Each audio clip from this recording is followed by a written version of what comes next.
Welcome back to the Free Code Camp podcast. I'm Quincy Larson, teacher and founder of freeCodeCamp.org, and today we're talking with Nick Taylor. He's a software engineer in Montreal, and he's a prolific open source contributor.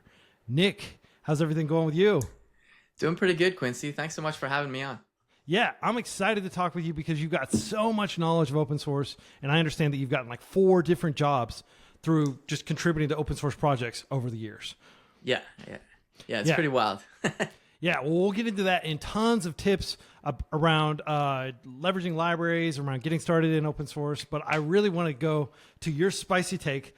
There has been a movement in software development to kind of like go back to basics, to roll your own XYZ, to not make heavy use of libraries that are outside of your direct control, and essentially just go back and like build a lot of stuff yourself. I think like lots of prominent developer influence people have been talking, have been encouraging people to like, oh, why are you still using a library for XYZ? You should just write your own XYZ.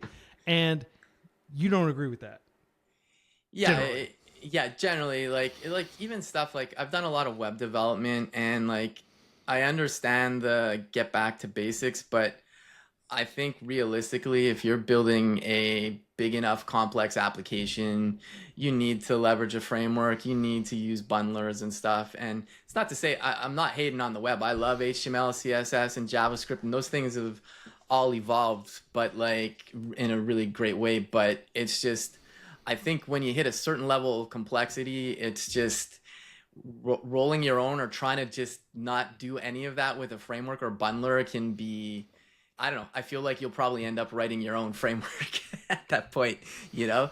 So, and the thing is, there's so many edge cases and all these things. Like I used to work on the frameworks team at Netlify, and it's like, I would not want to build a framework myself, to be honest. It's like, there's just so much that goes into it. And there's definitely lots of open source tools that they leverage, but there's still issues that you got to cover and stuff. So it's like, I think unless you're doing something very, very basic, I really do think you need to leverage, a framework in that case, or like even tooling. It's like there was a whole, like for JavaScript at least, because I've been in the JavaScript ecosystem a lot. Everybody's like, rewrite everything in Rust, for the tooling. And it's like a lot of tools that did that have just gone back to either JavaScript, or some might have been done in Go instead. But it's like, and that's not a knock on Rust. Rust is a performant language, but it's like there was clearly, maybe it was good enough, or like there's also like not everybody's like a Rust expert too. So I think maybe there's an ecosystem thing too, where it's like if we want people contributing to these tools, like it probably makes more sense in a more well-known language, like air quotes. But a lot of people jumping on the Rust hype train, and I've heard great things about it. I've heard great things about Go, but at the same time, these are like lower level languages that do less for you. And at the end of the day, if you actually want to get a whole lot of stuff done, you may want to use power tools instead of going back to like using, a little mallet and a little, saw. Yeah, exactly. That said, like at least from like a web development perspective, there's a lot of like libraries and stuff that have kind of become part of JavaScript, or are built into the browser now. Like jQuery, for example, is an amazing engineering feat, but like you don't really need to leverage it these days because a lot of that stuff is already built in the browser now, But yeah, jQuery is a great example of a tool that like I think the JavaScript development team, the people in charge of the language, looked at that and said, why are people using this external tool? How can we fold a lot of this functionality right into the language so people can use native JavaScript to accomplish this without having to pull in all this external code? Yeah, for sure. Yeah, and there's definitely a balance there too. Like I think, it's great to leverage libraries and stuff, but you also have to consider how many dependencies you have, because like from a security perspective, that could be problematic too. There's bloat as well, but But so, in general, performance, security, so many reasons to be stripping out libraries, but at the same time, the countervailing force of getting things done and not having to invent everything here. There's this expression, not invented here, which basically describes not trying to reinvent the wheel and just like buying your wheels from like Yeah. Goodyear or whatever, and not, Yeah, exactly. not like creating your own tire, smelting operation or whatever it's called, fabricating tires. Yeah, exactly. I'm gonna go build my own vulcanized rubber in my backyard, and give me 2 years, and then I'll have four wheels for you. Or it's like that. That said, from an educational standpoint, it's interesting to try and build stuff, but I don't know. It's a lot of times, especially these days, you got to move fast, like in terms of shipping features. So it's like, there's a balance there. Yeah. Well, I think this is a good opportunity to ask you, if you were building an app, let's say you're building a clone of some popular app, like you're building a clone of Netflix, obviously. Yeah. Very simplified, but like freeCodeCamp, frequently we publish courses like 8 hours to build your own version of like streaming website, essentially, that has like a lot of the tools in there. Like, what tools would you choose if you needed to build Netflix, like a simplified version that's not trying to operate at scale, but like just has a few? Yeah. If you can rattle off some tools and how you might go about that. Yeah. I do have bias towards React. Vue's amazing, so solid JS and all kinds of other things, but I do have a bias towards React. So I would probably go with React, and I'd probably even leverage something like TanStack Router or TanStack Start. TanStack Start isn't officially 1.0 yet, but they've been using it for like at least a year themselves. So like I have pretty high confidence in like all the TanStack stuff. TypeScript is table stakes. It's just, it catches so many things that, you wouldn't catch normally with JavaScript. And there's nuances to that. You could use JS doc to do the type checking, or just TypeScript itself, but TypeScript in some capacity, I think, for sure. And that would probably be my go-to for like building that out. And I would definitely lean into Shad CN and Tailwind. I'm a big fan of, just plain CSS. There's so many new things in there that are amazing, but Tailwind is leveraging those things. And it's like, I don't know. I always have a hard time with Tailwind because like people that I know that are really great at CSS, some of them will sometimes just say it's garbage. And it's like, I don't think that's the case. Like the people that built Tailwind, like Adam Wathan, and I'm not sure who else is on the team, but like you have to have very deep knowledge of CSS to build that, and I don't know. I think it's a mix, Tailwind's great, but like maybe some frameworks can use scope styles, but sometimes it's good to have some defaults with just plain CSS too. But like, I think that's how I would move fast and be able to build something, even if it was a simple clone. I think that's kind of the route I would go. Yeah. Awesome. And what I didn't hear you say is I'd roll my own authentication and, I would build my own like, routing system or anything like that, right?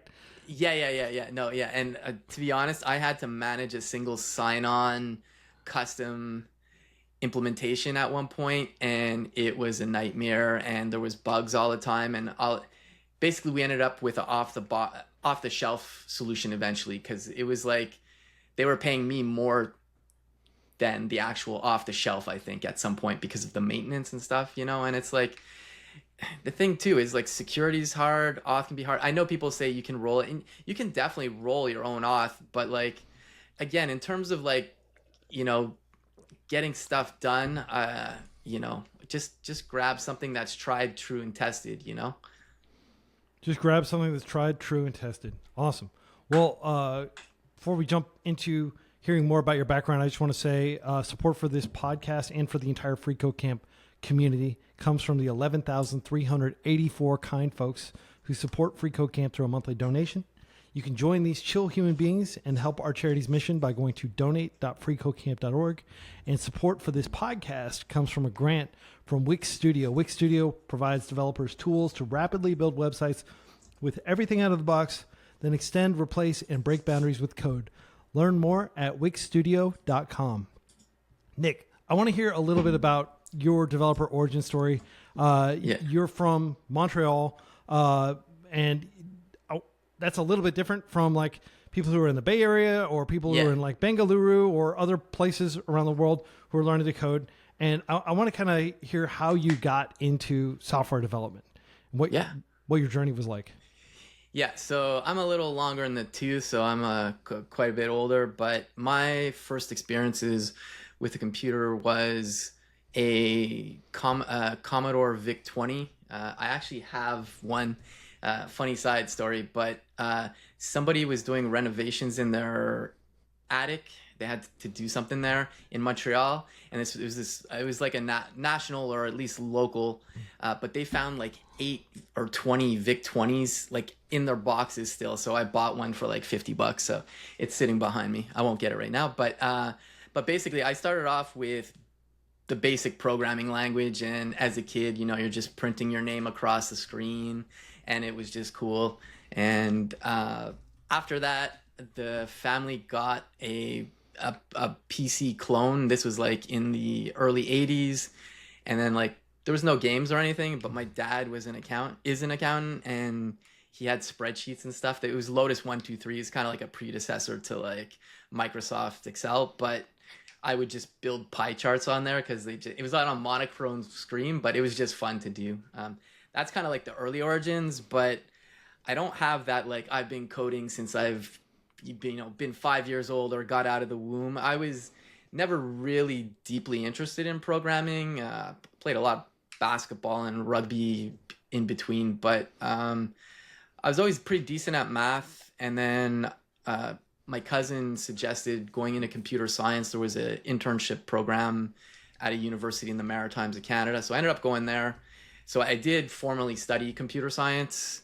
I'll be honest, I probably could have applied myself more. I ended up playing rugby more than focusing on studies. But like, I graduated and came back, and like, I don't know about yourself, but me growing up, like, I never knew what I wanted to do. We had like a career thing at school. You fill out this form. I was supposed to be a cheesemaker. Cheesemaker. Yeah. What is that, like a job that still exists? I hope it does, because like I love cheese, but like, but it was too. like I just remember people in high school saying like I'm gonna be a doctor, and I'm like I don't even remember what I had for lunch. It's like, and so like I was never like I'm gonna be this. I still didn't know what I wanted to do when I finished university, but I did get into web development in the mid 90s. So like I did GeoCities. Back in the day, your internet service provider actually used to allow you to put your own homepage on their actual site. And I just remember adding a counter and it's not working. And I literally had to call the ISP tech support to say, can you give me read-write access to my CGI bin script that's running my counter? And that was like kind of my first experience of like, oh, it's not just, putting up HTML and stuff. There's like permissions and stuff, and did the whole GeoCities thing. And I basically learned HTML, JavaScript, and CSS out of like notepad.exe on my Windows machine back in the day. And then I don't know, I just always loved JavaScript, and I just kind of kept with that. And then after university, this was when the .com boom happened. So you were like, you were able to ride that wave, the .com boom wave? No, I got a job in like 2002, but like, okay, so that was long after the party was over. Yeah, but like when I was like interviewing after university or during the end of university, and there was this company, Nortel, this big telecom company, and then like had an interview, seemed to go okay, I guess, but like then they laid off like 20,000 people, then the .com boom and all that stuff, and then like it was just honestly really hard to find a first job. And I was working internet technical support at like a local provider, Bell Canada, and it was just rough. And getting back to the rugby, you're gonna hear me talk about rugby a lot probably, but the reason why I bring it up is because it's just brought so many good things to me. Like I was at practice one day. We typically, it's not a stereotype, people will go grab beers after a practice. And one of the guys that I played with, he's like, hey, are you still looking for a job? And I'm like, yeah. He's like, you did computer science, didn't you? And this is after a year of me not finding a job still and just working internet technical support or admin stuff. Yeah. And the reason why I bring this up is because he just said, hey, why don't you just come work for me? He literally gave me, this is when like software was on CD-ROMs. He gave me a CD-ROM of Visual Basic 6. He said, just do the tutorials on this. And if you want to work for me, just show up on Monday. I might be blurring that story a little bit, but that was kind of the gist of it. So like, and I mean, it's crazy that you could be out there like looking for a job actively, and then this serendipity, this opportunity falls into your lap. Yeah, and I bring it up too is because like one, I'm forever grateful for Bob Meunier, my teammate and first like real boss, but he took a chance on me, and he took a chance on me because like we played rugby together every weekend, and he trusted me on the field. Not to sound cheesy and stuff, but he's like, at least a lot of teams, like what they do is when new people join the team, like they literally just everybody says get that person a job. That's just how it works. We had a lot of like people traveling from different countries. It's like, hey, Jimmy just landed from Ireland. Can somebody get him a sales job or, get him whatever the job? But we always hooked up people. And but he just took a chance on me. And obviously I felt good pressure to do a good job. And I think I did given my experience at the time. But I bring this up because people talk about networking all the time and going to meetups and stuff.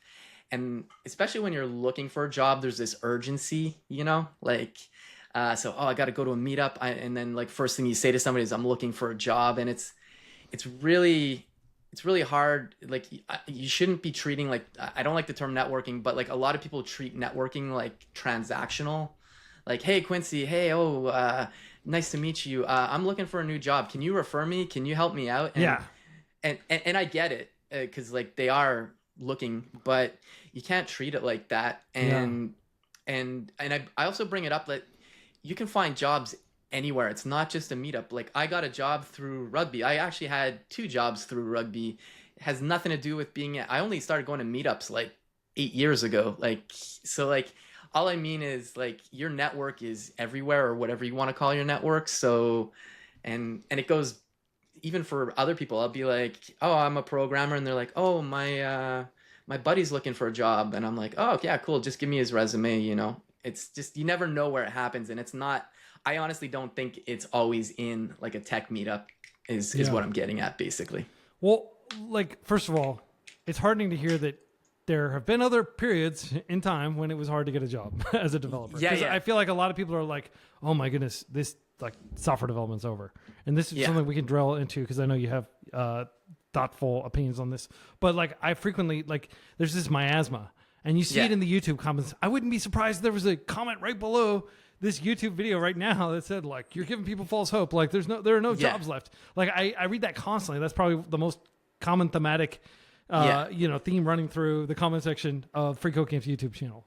And it's harder now than it was 3 years ago, 4 years ago. Sure. Yeah, that is definitely not, I'm not arguing that, but I am arguing that like the opportunities, it ebbs and flows, right? There's like the business cycle. There are people hiring and firing. And so there was a period where even with a CS degree, even with the actual interest and acumen and the ability to sit down and like go through Visual Basic tutorials, like the discipline and everything that you had, you spent a year basically in purgatory, just waiting to see what was going to happen. So that's heartening to hear that you found a way out of that. And I think a lot of people are going through that right now. And of course, you've gone through a lot of layoffs as well. You've been laid off several times and you've had to fight your way back into a role. And that's something that we have lots of guests on. James Q. Quick has been laid off like 2 or 3 times, I think. Yeah. And then he just keeps getting jobs and adapting as things change. So that is one thing I picked up from there. The other thing I picked up is that a lot of people don't put in the time and effort to build real, genuine relationships with other people. 100%. They go to a meetup and they expect for that person who they're shoving their business card in to the hand of to care and to put in legwork, or they send like a cold email and they're like, hey, I'm looking for this, or like I have people send me resumes all the time. Please don't send me your resume. Like exactly. I just say, cool, thanks, I guess. Like if there's no text, I'll just block that person. Like there's no context. People like BCC me and like a whole bunch of other people with their resume and stuff. That stuff does not work. You need to put in the time and the energy to build up that connective tissue with your community, whether that's, playing rugby, whether that's just participating in like local improv theater or doing soccer or going to board game nights, anything like that, where you can meet people and talk with, people. Everybody's at different stages. Some people are phasing into a new job. Some people are phasing out of a job. Some people are becoming in, a position where they can actually directly hire you, but you never know who is going to be able to potentially help you get a job. It sounds like you were very surprised that this guy just randomly offered you a job. Yeah, like it was literally, I mean, again, it goes back to trust. Like he trusted me on the field. And again, not to sound cheesy, but like in sports, like team sports, I should say, like you're relying on like for example, like if there's like we're defending, like one of my teammates is going to go and attempt to tackle that player or stop them, like he's expecting that I will be backing him up by covering the, and if I just run across or something, I've basically screwed the team, and so like, not that I, mistakes happen obviously and stuff, and it's not like I was like a superstar, but like my point is like we hung out a lot and he trusted me, built up a rapport. And again, it's not to say you can't do this at a tech meetup. My main point is like the way I treat networking, or I just call it making friends, is I'm never going to expect anything from you. Like we're hanging out today. This is awesome. I'm on the podcast. I'm not going to drop you a message after and say, hey, Quincy, hook me up with this thing. I'm never going to expect anything from you. If something happens and something does come of it, that's awesome, but I'm never going to expect it. It's kind of like volunteering, it's like, just because you help, like it's a stereotypical thing, but like helping an old lady cross the street with her groceries, once we cross the street, I'm not, I shouldn't expect her to give me like $2 because I walked her across the street. It's a selfless thing you did. And I think that's where people get lost. But I understand why sometimes, especially if you're desperately looking for a job, it's hard to turn that off maybe. But it's really long-term relationships. And I do believe like if you're helpful to a community, I think it will pay it way forward back to you at some point. Even though I won't expect it, I think it does happen. Yeah. So don't let yourself get forced into like a transactional mindset is kind of what I hear you saying. Like a lot of people think like, oh, I helped that old lady. Like there's a saying, what goes around comes around. If you keep putting good stuff out, good stuff is going to come back to you. And like, I will just say that there's no empirical proof that is how it works. Exactly. It can be extremely lumpy. You can be a really chill human being for a long time and still just not get anything breaking your way. Yeah. Like at least me, I have a lot of faith that when I do good deeds and when I help people, and eventually, if I'm in a position of need, that somebody will do me a solid too. Exactly. And it's okay if that doesn't happen to me because I've already got so much momentum and so many good things have happened that like I'm less in need of good things happening to me than maybe somebody who's really down on their luck or who's in a really bad situation in their life. But yeah. I what you're saying 100% resonates with me. And what are some mindset tricks that you've used to like kind of like deal with the fact that reality is lumpy and there can be, it's an extremely loose feedback loop. It could be a long time of you doing good stuff and you're still, enduring the slings and arrows of outrageous fortune. Again, like I said, just don't expect anything from that, and just keep doing what you're doing. And like the other thing is, this is like in terms of job perspectives, is there was a point, I think like early pandemic, like 2020 to 2022, it was really, or at least it seemed very easy to get a job, like almost anybody, maybe. Well, like all the companies were hiring as many developers as they could. They were stockpiling developers, and this created like an artificial bump in demand. And then, of course, when we come down from that, it's going to seem like there are no jobs anywhere. Yeah. But please carry on. I just want to give people context because I feel like I'm taking crazy pills. Like people don't realize what was happening. They don't realize zero interest rates and all this stuff. They think that like it was AI that changed things fundamentally. But I do not believe that for a second.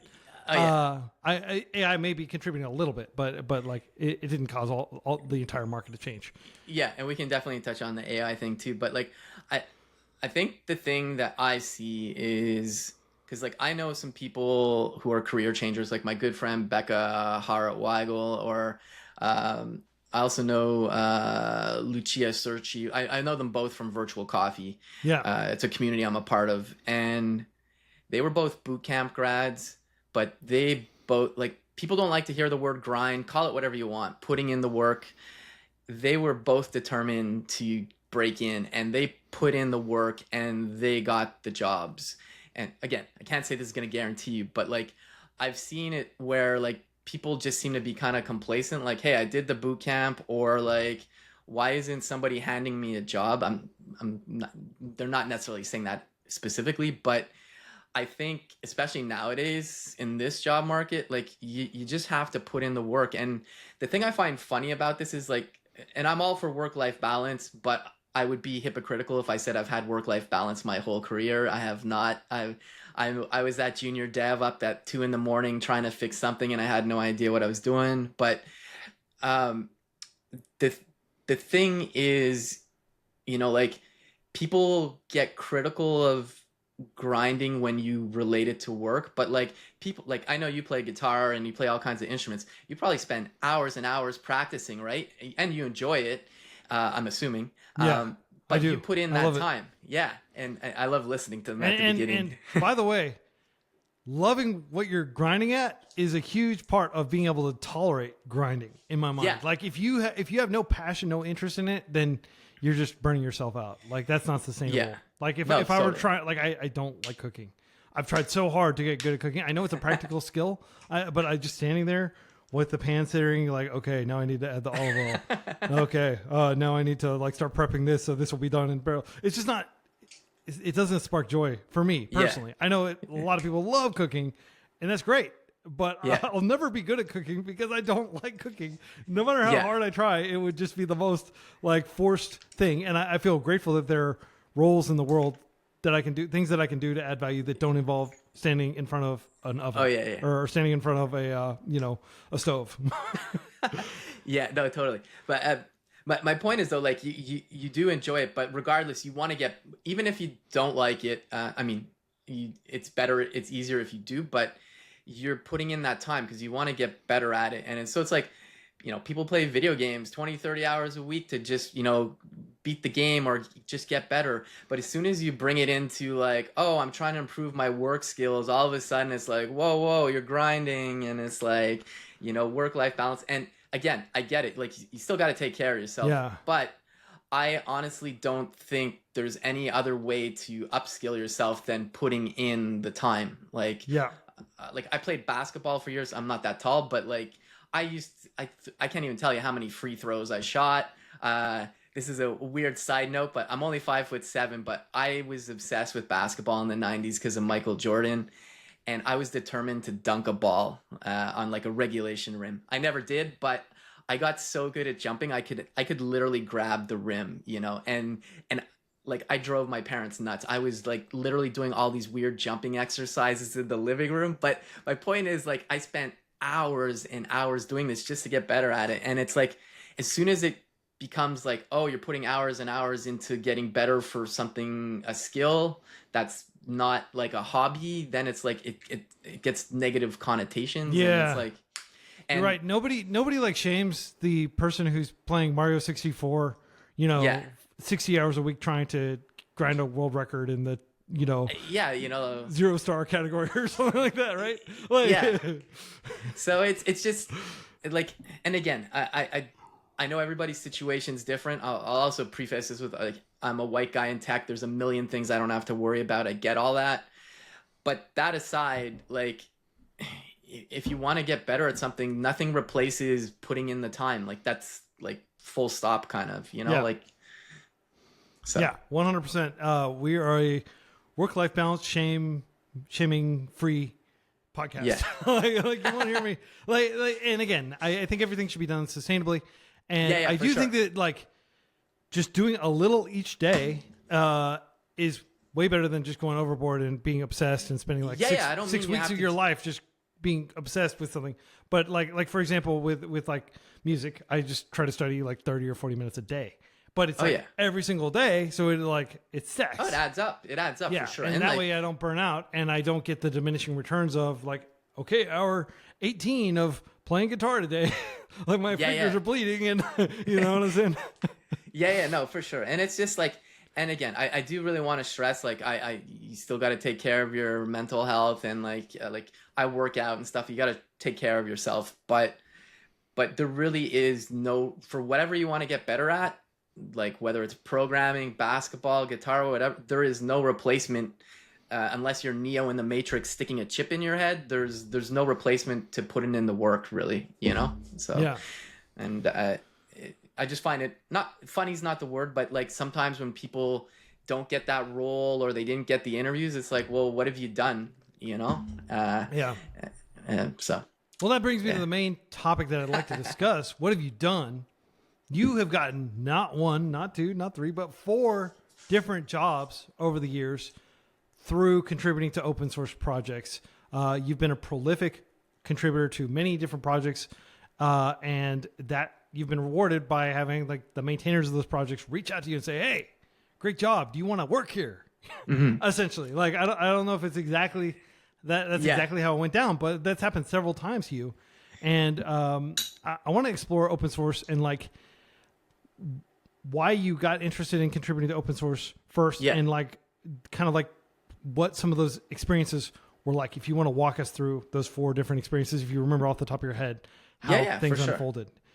Yeah. So if we go back to that Visual Basic 6 CD-ROM that I was talking about for my first like real programming job, I basically started off in the Microsoft ecosystem. So I used to, before ASP.NET, there was something called Active Server Pages, ASP, and there wasn't C# yet. But then I eventually, the companies I worked at, it wasn't by choice. Where I ended up, they just ended up doing that. And so like I was in the .NET ecosystem up until 2016. So for pretty much 2/3 of my career, really. And it was great. I've nothing bad to say about .NET. It helped me, you know, all the way up until 2016. The thing for me was I think it was like 2015. I was always a fan of JavaScript, and I got into like React and TypeScript really early. So like we were using TypeScript at work in 2015 because we were a Microsoft shop. And small side note, but history, like TypeScript's been around since 2012 for the newer devs who are just discovering it. So it's been around for a long time. React was pretty new, 2013. I was kind of looking at it in 2015, but where I was working, it was .NET. We were using Angular. So there was like no place for me to actually, like, we weren't going to use React at work. And although .NET was great there at the time, .NET was not open source. It is now. But like, I got interested in React, which got me interested in Node.js, and all that stuff was open source. And so like I started looking at that stuff, and I basically started contributing to projects. And it was the reason why I got into it was my way to learn React and like Node.js at the time. Because React was super early, I ended up using Dan's free Egghead IO course for Redux, which, even though it's not part of React, it was kind of synonymous with React then. And I started contributing to this React boilerplate. We have frameworks these days, like meta frameworks, like Next.js, Tanstack. What is a meta framework, for those who don't know? Yeah, so it's and because, I haven't heard that term myself, so I'm asking for myself as well. It's because, so like there's this debate, is like React a library or framework? I think at this point it might be a framework. So like the framework is kind of like the base, but then Next.js is a meta framework because it's based off of React, which is a framework. Some people might say it's still a library. Or like Angular, like my old coworker Brandon, he works on a project called Analog.js, which uses Angular, but Angular is the framework. his thing that he built, Analog.js, is a meta framework because it's leveraging that framework. So it's just something people coined, I think. I don't know when it got coined, but it was just to kind of Okay, so it's essentially separate. to shut people up about the framework versus library. Well, argument. yeah, there's because there's always that pedantic person who's like, React is a library, not a framework, and it's like, Yeah. who cares? It's a tool. Yeah, I just use the word tool. Yeah, I'm with you. I don't care either. It's not like I've got better things to do with my life, but basically all the frameworks you hear about these days, like Next.js, Astro, or Remix and stuff, they're all referred to as meta frameworks. Okay. But before we had any kind of frameworks, we had these projects for React, at least. They were called boilerplate projects. And it was basically people's opinions of what they thought like a React app should be. So I found this one from Corey House, who is, I'm pretty sure, a pretty well-known React contractor or consultant, sorry. And I came across his project. It was called React Slingshot. It's still there. And so I pulled it down. I was trying to learn things with Redux, like I was mentioning from Dan's course. And then he started opening up some issues in the repository. So, I started fixing some. And eventually, after about 13 pull requests, he said, hey, would you like to be a maintainer? And I was just like, yeah, sure, why not? I didn't really think much of it, but I just said yes. And then that was kind of like my first stint as becoming a maintainer. And from there, just kept doing things in open source. I'm like, people always talk about, oh, you got to build projects and stuff. I am terrible at like, I'm going to make project X. I never know what to build. So I tend to gravitate towards, this project looks interesting. Maybe I can help with it. That's kind of how I do open source. There's nothing wrong with creating your own projects. It's just I'm terrible at coming up with projects. Yeah. So you become a maintainer on Corey House's React Slingshot boilerplate project, and what happens from there? Yeah. So I was contributing to other things like this is early days. Like I can't remember when Electron came out, but like I ended up going to work for this fintech company. Yeah, financial technology. Is what fintech stands for, and then you said Electron. That's basically a tool for making like desktop applications using JavaScript. Yeah, so like I'm sure most people have used Slack. Slack. The person who led that effort, Jessica Lord. I interviewed her on a previous podcast. If anybody's interested in learning more about that, she's awesome. Awesome, yeah. So sorry for the digression. Oh no worries. I always go on tangents on my live stream, so it's all good. But I ended up going to work for this fintech company, and we went. It was in Barcelona. It was kind of nice just being there for the summer. But you got to go to Spain to work there? Yeah, I lived there for like 3 months. That's pretty rad. So yeah, it's pretty cool. Barcelona was pretty nice. But we were using Electron, and there was also another version, kind of like a more, they call it like a fintech secure version. I can't remember the name, but regardless, we're building something with Electron, and I'm following the instructions out of the Electron docs, and I'm like, it's not working. And then I finally figured it out, and I was like, oh, the docs are wrong. So that was like my first document contribution, and it was a small one, but I probably saved like other people like that 15-20 minutes of why this isn't working, and it it felt good to be able to contribute to Electron. Like, I'm sure the docs are super solid these days. Not that they weren't solid. It was just I just found something that I think it was like the code example wasn't exactly right or something. But I started doing stuff like that, and I can't remember all the projects I contributed to, but like Slingshot at the time, React Slingshot was the big one I was contributing to and maintaining. But if we kind of fast forward to like, I've been doing all kinds of other things, but I was working full time. And then Dev.to, which I think a lot of people are familiar with. It's a program. It's a blog programming platform community. I joined it in like 2017. I was like, I got to get back into blogging, and I really like the platform. So still blogging there. And then at one point they sent out like they had their newsletter, and they said, hey, is anybody interested in contributing to the project, like code?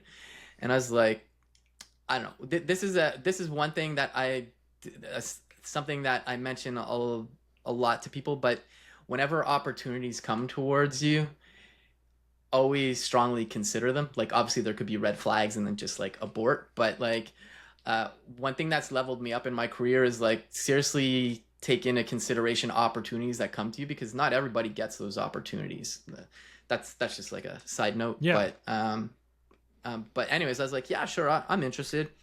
And Dev.to is open source now, but it wasn't at the time. But they eventually open sourced it, and I ended up becoming the first like pretty frequent contributor of the project outside of the core team. And I literally contributed it for almost 2 years. I was working full time at Autodesk at the time, but this was just, I wanted to make the platform better because I enjoyed blogging there. So I was doing a lot of front end stuff there. And then around like fall of 2019, I was looking for a new role. Ended up interviewing at Facebook, didn't work out in the end.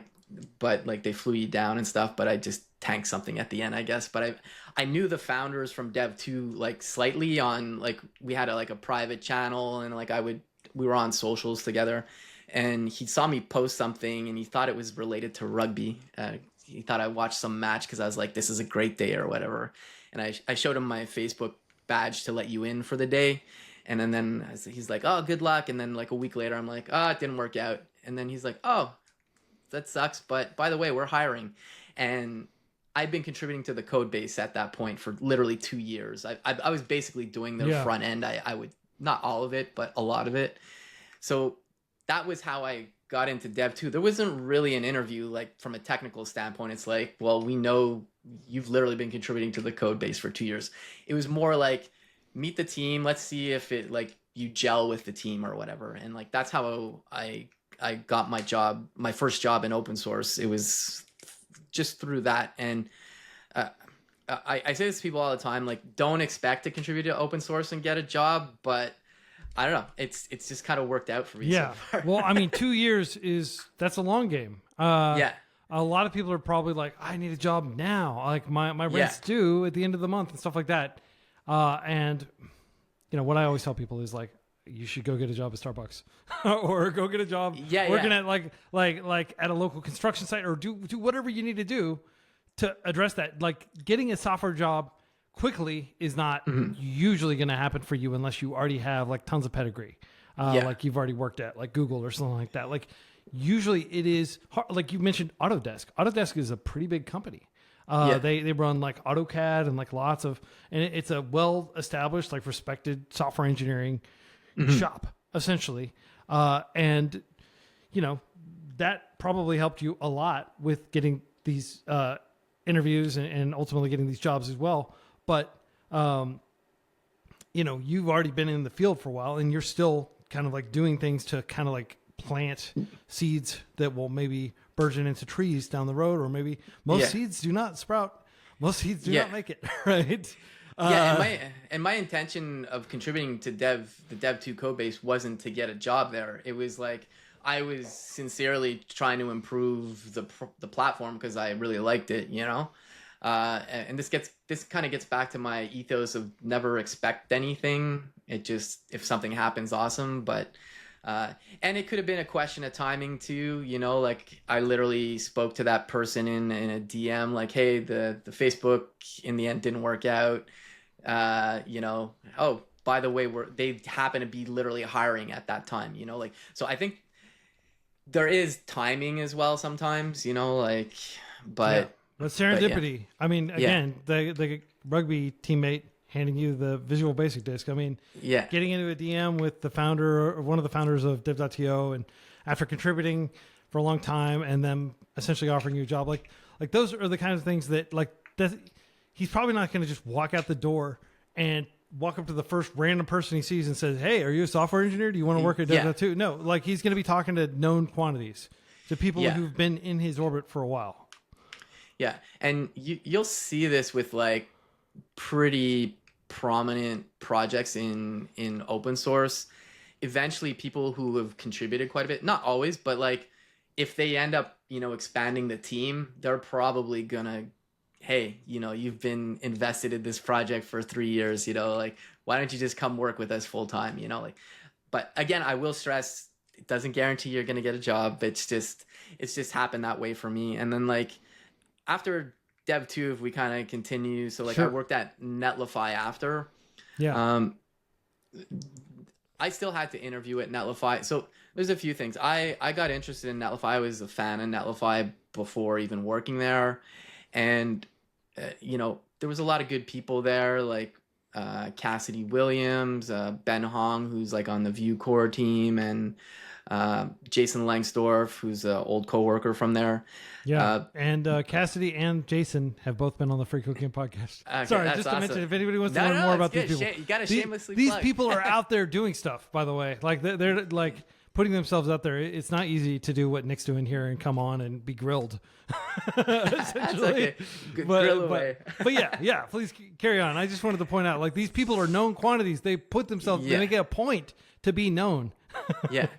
So when I was working at Dev.to, like I mentioned, I don't think we mentioned it here. We might have mentioned it off camera, but I started the Dev.to live stream during a Hacktoberfest 2020 because this was pandemic. I got bored myself, and I was like, I'm just gonna start streaming. I kind of got inspired by Jason Langsdorf, the Learn with Jason series, which is now Code TV. But very cool show.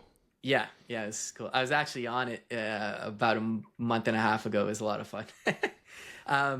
But I reached out to these people. I'm sure the Dev.to brand probably helped, but like I got Cassidy on at one point and got to hang with her on the Dev.to live stream. Same with Ben Hong, and then eventually Jason Langsdorf.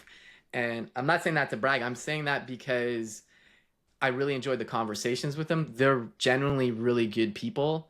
And then one night I was like, I was just ready to go to a new place.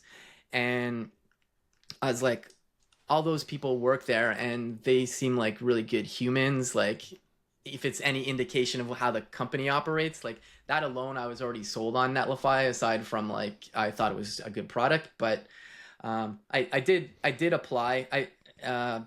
But even though I interviewed and stuff, like one of the reasons they told me after was because like I'd done a lot of open source, because the team I ended up on was the frameworks team. So our job there was like making sure like, hey, just deploy an Astro site or Next.js or Remix. Our job was to make sure that was always working, or hopefully always working.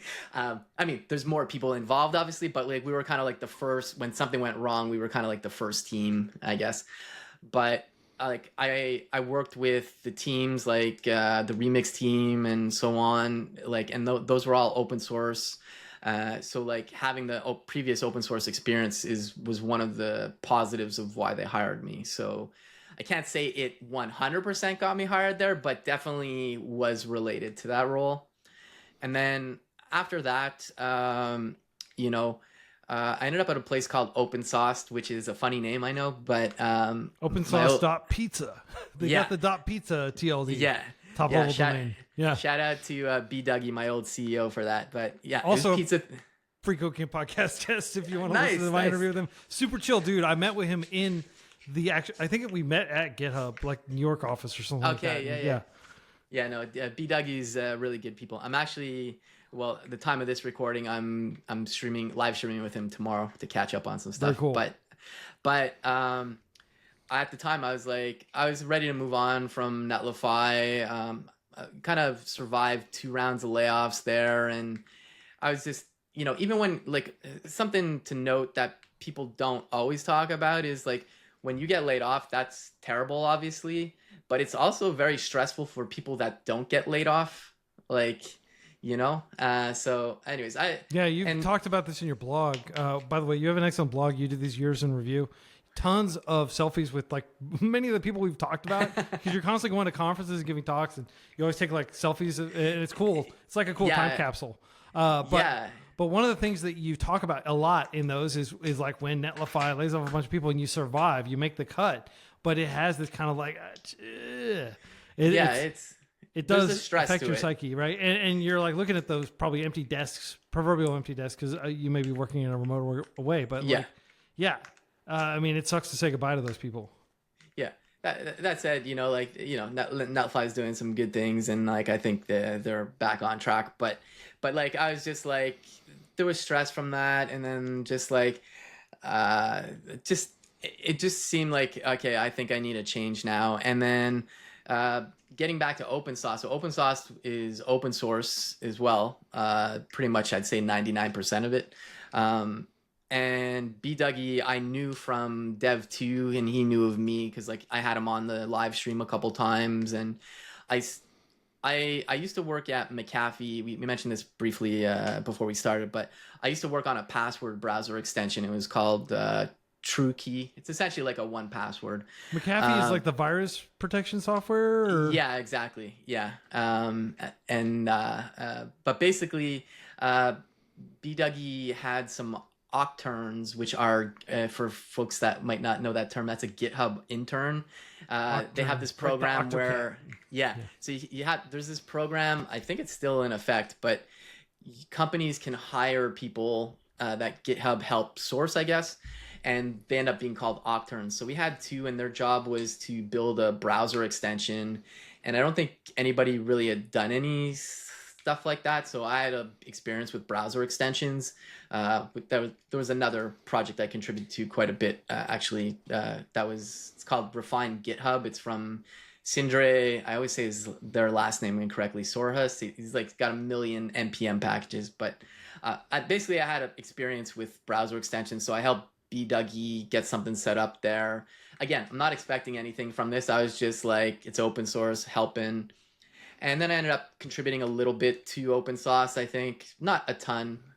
But basically at that point, he reached out, hey, my friend Becca, who I mentioned before from Virtual Coffee, she was working there, and she kind of said, like, yeah, I think Nick's looking for something. So BDougie reached out, we talked, and, again, the open source experience is pretty much what brought me over there. And, kind of rinse, repeat. So that I'm 3 for 3 at this point, I guess. Again, I have to stress, it doesn't guarantee you get a job, but I've just been fortunate enough by putting in time there and not expecting stuff, I guess. And it just seems to happen. And then I fast forward to where I am at now. So like to give some context, OpenSauce got acquired by the Linux Foundation, which for folks that don't know what the Linux Foundation is, they do a lot of things, but there's like a lot of projects in there as well, including Linux. But we got acquired because OpenSauce, for folks don't know what it is so GitHub has insights. Like you can go to like a repository, you can like the three dots there. If you click on repository it, analytics essentially. Like so you can see like how many people are looking at your repository, like the momentum of contributions and stuff like that. Exactly, and we were basically kind of like GitHub Insights on steroids. I'm assuming it's okay to say steroids on this podcast. Don't do steroids, folks. Yes. Unless your doctor tells you. Like obviously, if you're like recovering from cancer or something like that, like do whatever your doctor tells you. But yes, but I mean, from both two fitness enthusiasts right here on this podcast, a rugby player and a guy who lifts weights a lot. Like, don't do steroids. It's not worth it. I've seen so many people completely like age their bodies and age their hearts off steroids. Arnold has had like quadruple bypass surgery and stuff like that. Like, it's anyway. Sorry for the PSA, the public service announcement. Yes, you can say you're GitHub on steroids, but a better way to put it might be like we're GitHub, like the turbocharged GitHub analytics like, or something like that. Right? Enhanced analytics, I guess. But and so I guess the Linux Foundation was interested in that, and so we got acquired. Unfortunately, I didn't go along for the ride there, which, no bad blood there at all. Like, BDougie's awesome. No regrets. I thoroughly enjoyed working there. And, but basically, I was on the market at that point, and, I did the usual, like, hey, everybody had an awesome time here. Things came to an end, looking for my next opportunity kind of thing. And this gets back to the network that we talked about at the beginning. I did apply to jobs. I won't lie. Traditionally, I don't apply to a lot of jobs. This might be a spicy take. I don't know, but I don't think it's a good idea to apply to like 200 jobs or whatever.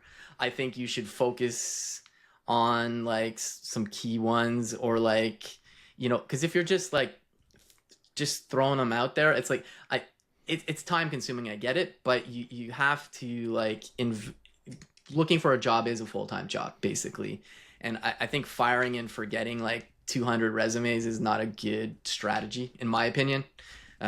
Let others say otherwise. But so I did apply to like maybe 16 places. I did have like a couple callbacks and I did do an interview process there. But basically, my network is what ended up helping me find my next role. And I bring this up too because we were talking about the job market is tough right now. It definitely is. It's definitely hard getting your first job, like no matter what, I think. But even now, and like I just read yesterday, like Microsoft laid off like 6,000 people. Yeah. So there's the market. Not only is it tough, but it's getting flooded with a lot of senior people. And that could be discouraging for newer people, I think, because like they might not get hired because of that. But like this, I did have a point to this, but the point is it is a tough market, and I was looking for my new role, and this is kind of where your network comes in, And again, I'd never expect anything, but it's your network. These are people like I've had relationships with a long time, and one of my old coworkers from Netlify had reached out to me, and he's like, "Oh, well, we have this role open, maybe," and it was at the company where I'm at now, Pomerium, and it was it's like a security tool company, yeah, like we're information security. Yeah, I won't do a sales pitch, but basically we're like we secure, like we're really good at securing your internal applications, and we sit at your like network's edge. I'll leave it at that. But okay. That's cool though. Like it's like hard engineering problems in terms of locking things down, and I mean we've had a lot of major breaches. We don't have to go into a security discussion. Oh no, but we can if you want to. But but like it's not like some product that has no application. It's not some hypothetical blockchain tool or something like that. Like it's it's real, and it's being used by some names I can't say for NDA reasons, but it's open source, so there's a theme here, open source. Dev.to open source, Netlify open source, OpenSauce open source. That's hard to say. OpenSauce to open source. So some themes that I'm picking up. First of all, quick correction. Arnold had triple bypass surgery, not quadruple bypass surgery. I just Googled it real quick, and I did not read the AI overview. I scrolled down and looked at some of the excerpts from actual articles in the Atlantic and wherever, and some of that was congenital heart. So I don't want to draw like an unfounded correlation or causation between him doing a ton of steroids, which pretty much everybody did, and him needing to have heart surgery. But the point still stands, even if the actual argument for making the point is moot. And Arnold, if you're listening, thanks for listening. We love you, man. You're a hero and an inspiration. So let's jump over to a recap of what you're basically saying. So you were planting seeds all along, doing these open source projects. The theme that I'm picking up is your network carried you. When you were looking for a job, people who you previously worked with were able to like point you in the right direction.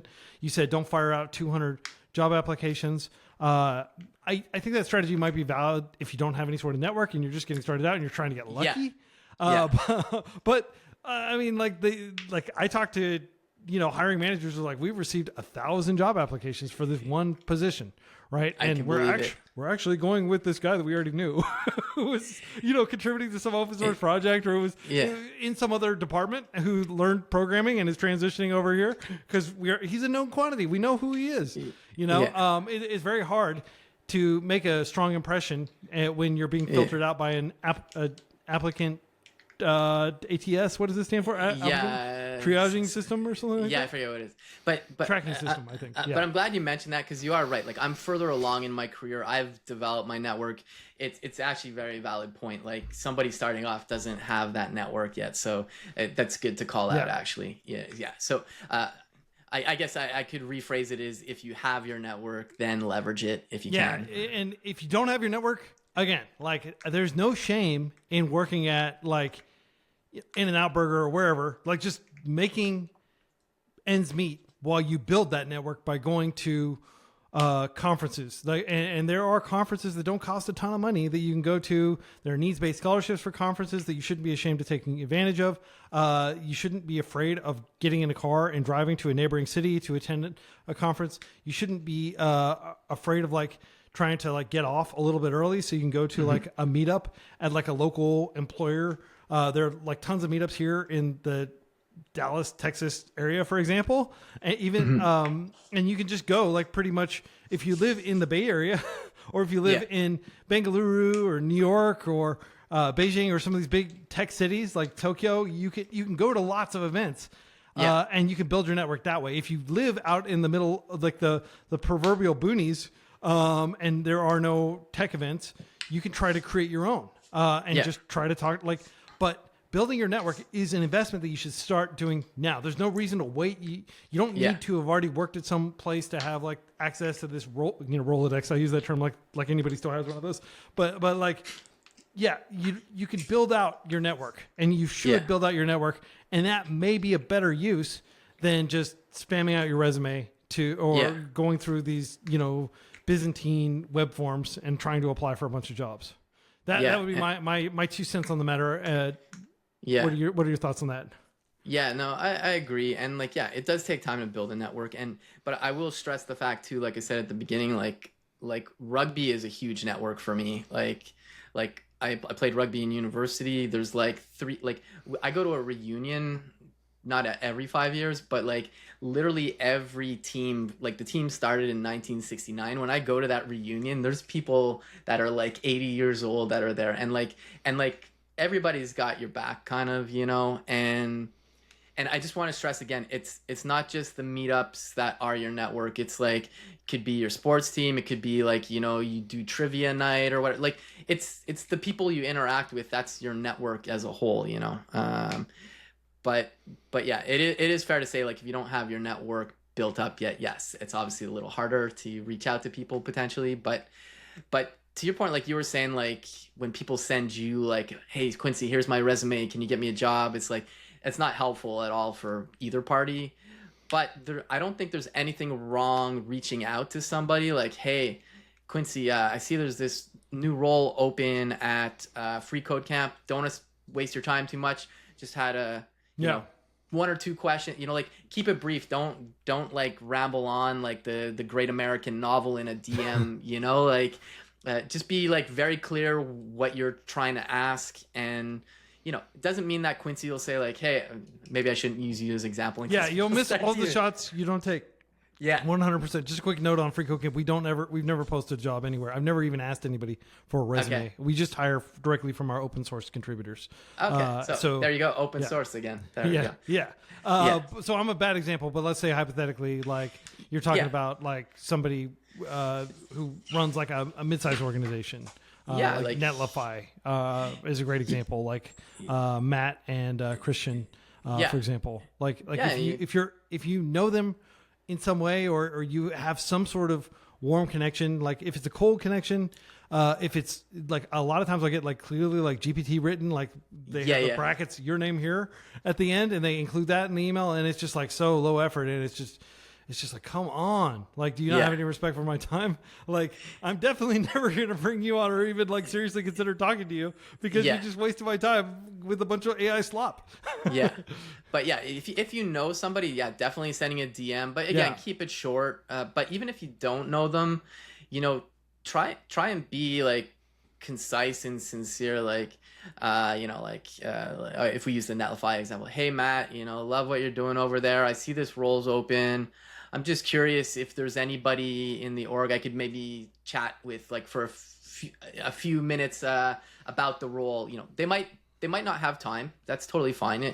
The thing is, one thing this is another little like nugget of career advice is you'll never know if you don't ask for something. Worst case, people say no. Usually there's compromise, but hey, if they say yes, that's amazing, So it's okay to reach out. Again, just don't write that super long novel, And, I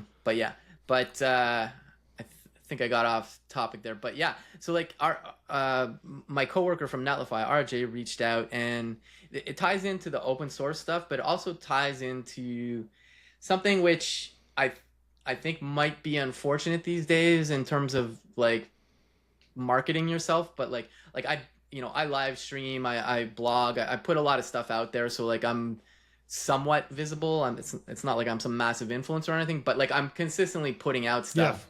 And that's the whole kind of like build in public ethos. That can be anything. It could be live coding, it could be writing a blog, it's whatever you want it to be. But that was another reason why he had reached out. I always see you doing all these things, and so I kind of wanted to tie into that too. But the side tangent I wanted to go on there is like originally when it used to be to land a job, it's like, okay, send in the resume, maybe a cover letter, maybe you hear back. Now, whether it's good or bad, I'll leave that up to people to decide. But you're not just a software developer anymore. You're also your own manager. You're your own marketing team. You're like, you really have to advocate for yourself. And like, it's kind of true that sometimes the noisier people in the room will get more visibility. And like, and I understand not everybody, I'm extroverted, so I have no problem talking to random people, but I understand people are introverted or ambivert as well. But even with that, you still have to somehow figure out some way to kind of make yourself known to some degree. And I'd say it's maybe unfortunate in the job market these days that you have to do that, but it's kind of like, I see it as kind of like, it's like the table stakes now, and it's I'm not saying it's great, but I don't know. I don't know. There what your could thoughts be are a there. regression to the mean where it's like there's like these halcyon days where people would just like get out of college and they go and they get their job and they stay at the same company the entire time and blah blah blah. Yeah, that like was Japan in the 80s, and maybe that was the US in the 60s, and like that's never been a thing, really. Unless your job sucks. Like you could go work at some factory doing some dangerous stuff, like inhaling a bunch of chemicals, and they'll let you do that job for your entire career, right? Yeah. Assuming the steel plant doesn't shut down and get moved offshore or whatever. But like people keep wanting to go back to that, and the good jobs have always required politicking and self promotion and all these things to like really to get them. And you see this like even at the highest levels of organizations, there are people that are basically scrapping for jobs and doing things that may not seem particularly dignified to try to get those jobs.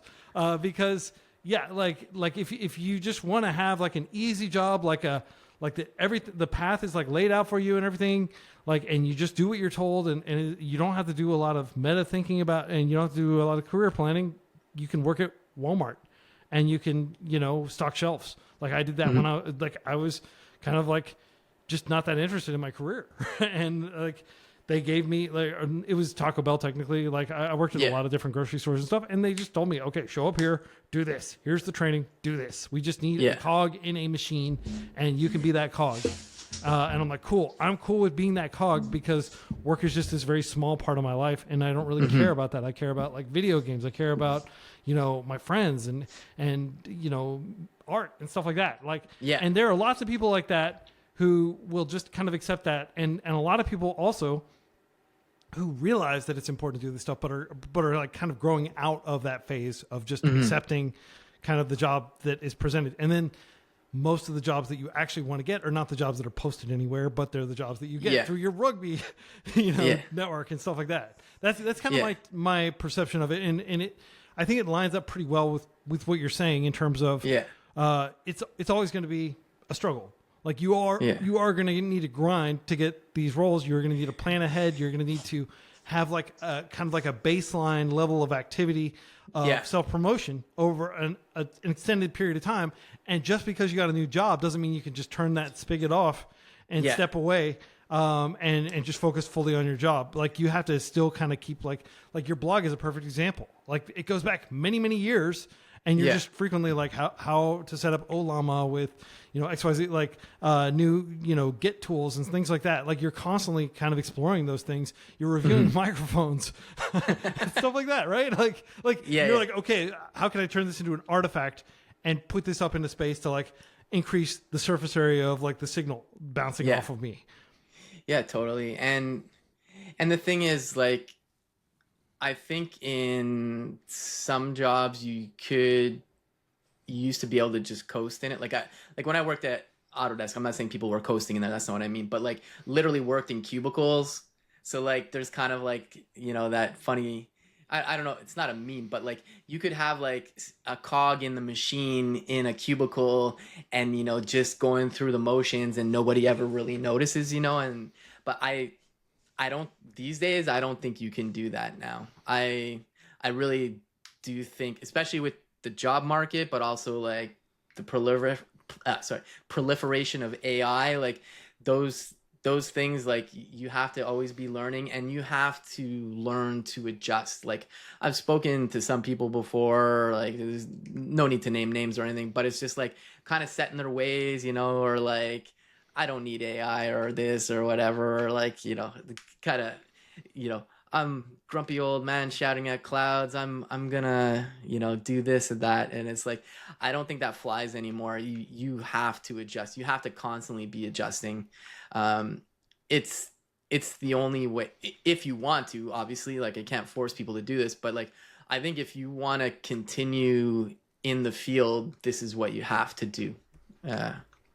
Yeah, and I often use the parable of John Henry, who may or may not have actually been a real person, but he was a folk hero, and he drove steel spikes, and he just basically made holes and helped with the railroad. And they had this new spike driving machine. He's like, I can do a better job, and he did a better job. He technically outperformed that machine, but his heart burst and he died. And I'm pretty sure a few years later, they had a spike driving machine that did much better than he did in his final performance as a spike driver, right? Yeah. Like to some extent, if John Henry has seen the writing on the wall and said like, well, there are probably other aspects of building a railroad that I can move toward, or maybe I can learn how to leverage these spike driving machines and drive more spikes or something like that. Like, he didn't have to swim against the tide. And I realize that he's lionized because of his resistance to change. And that people look at him as like this stalwart of this masculine figure who refused. He was the immovable object, right? Yeah. But that is a trap. Yeah. And I think the parable of John Henry is like, yes, there's dignity and there's honor in doing your best to try to outperform and trying to hang on to the old ways. But that ultimately results in premature death. Yeah, we got dark there, but yeah.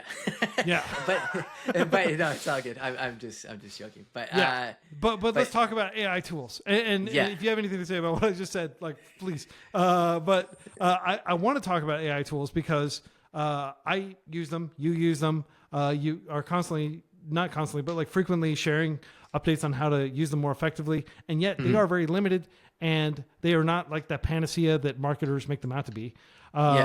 So I'm turning to you for a relatively balanced take on what AI tools you're using, how they're helping you, and what you're excited about. Yeah. The first thing I'd say is like there's obviously a lot of fake panic around everybody's going to lose their jobs. Terminator, speaking of Schwarzenegger, Skynet taking over. Like, I don't know. Maybe later on, once we've passed away, that'll happen. I don't know. But like right now, it's like this has played out before. I think the difference is like we had the industrial revolutions.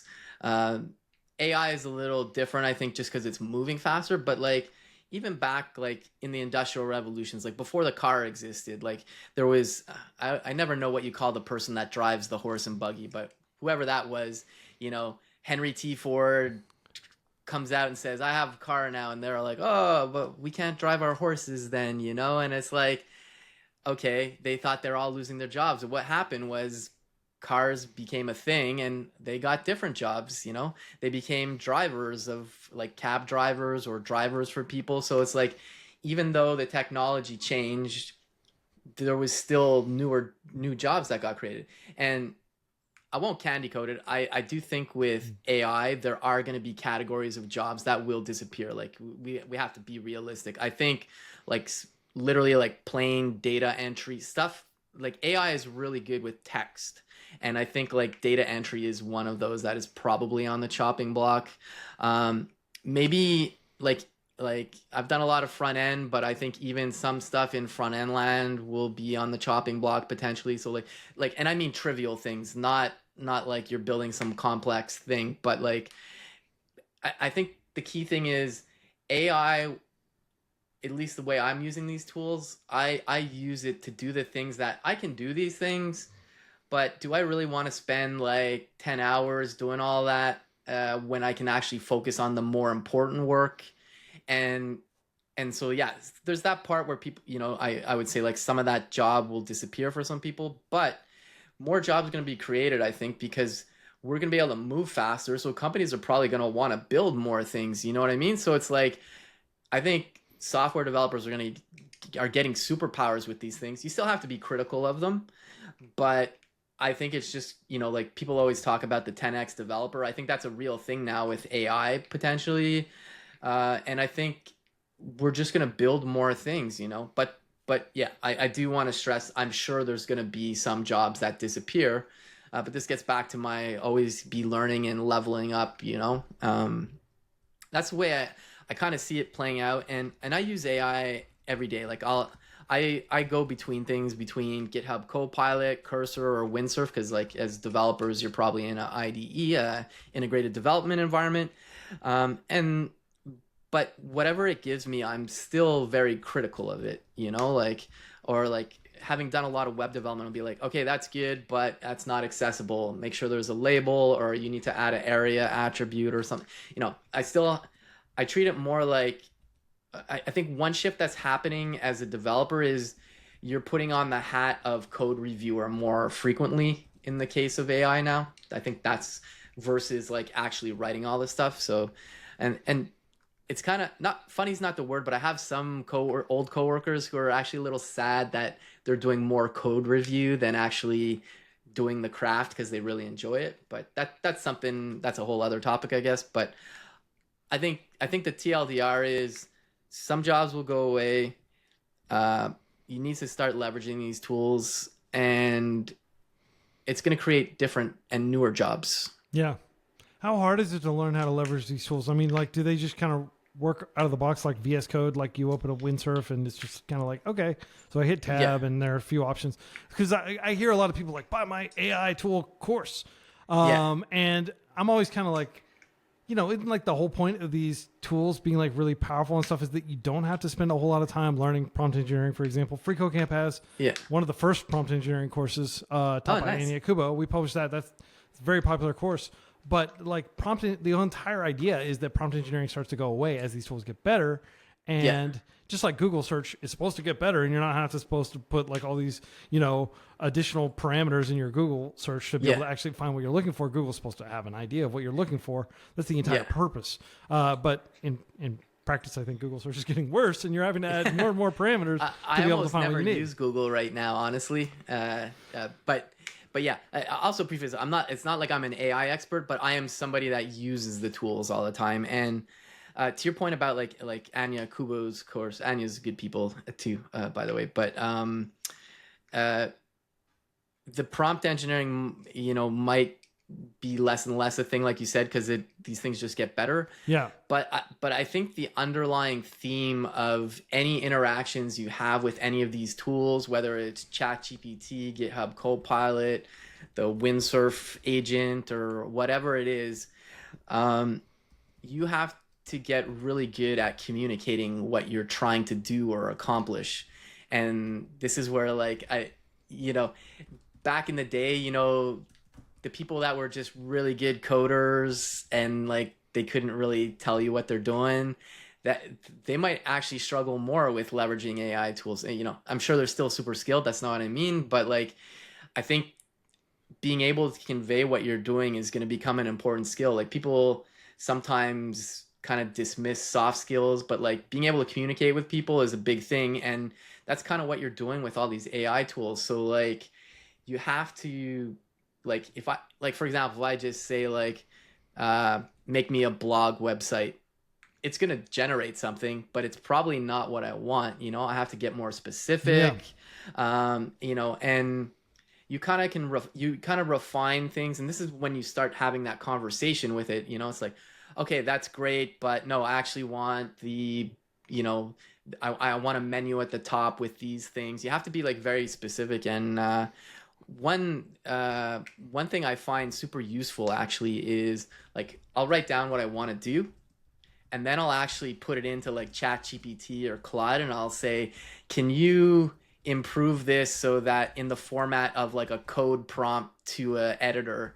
So like it'll take what I said, because like I typically write pretty informally, and then it'll structure it in a better way, and then I'll look at that and then I'll go, okay, that's good. Oh, I forgot to say make sure it uses Tailwind or something. And then I go ahead and then that thing it generated me that I refined with it, that's what I paste in to ask. And that's just a little tip I use, but yeah, it really does come to communication. You still have to understand the tools you're using too, and like the frameworks or whatever you're using. Like you still need to understand the language you're programming in and stuff. It's, you know.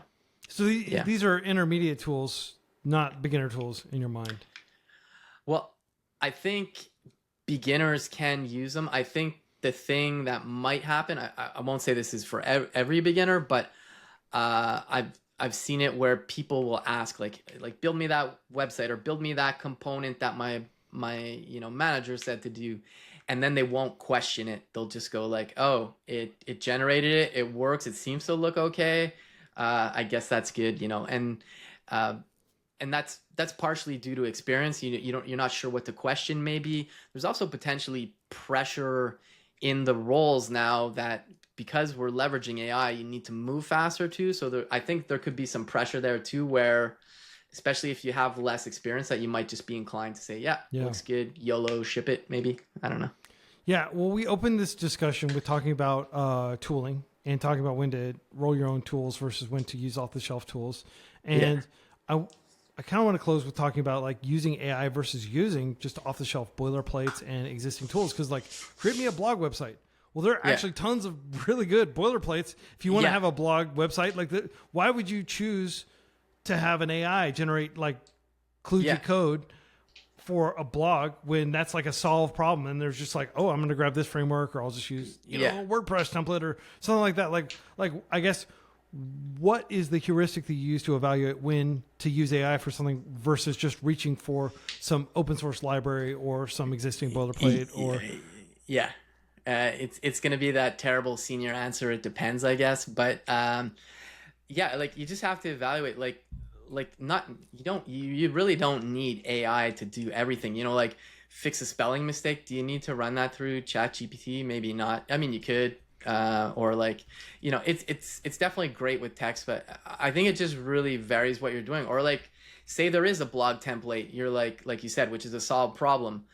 I'm going to bring in the blog template, and now I want to tweak it, maybe interacting with the editor at that point through AI is a better use of time than just saying, build me one from scratch, or other things are like, you can extend AI, like we talked about it briefly, but like I gave a talk about Copilot extensions.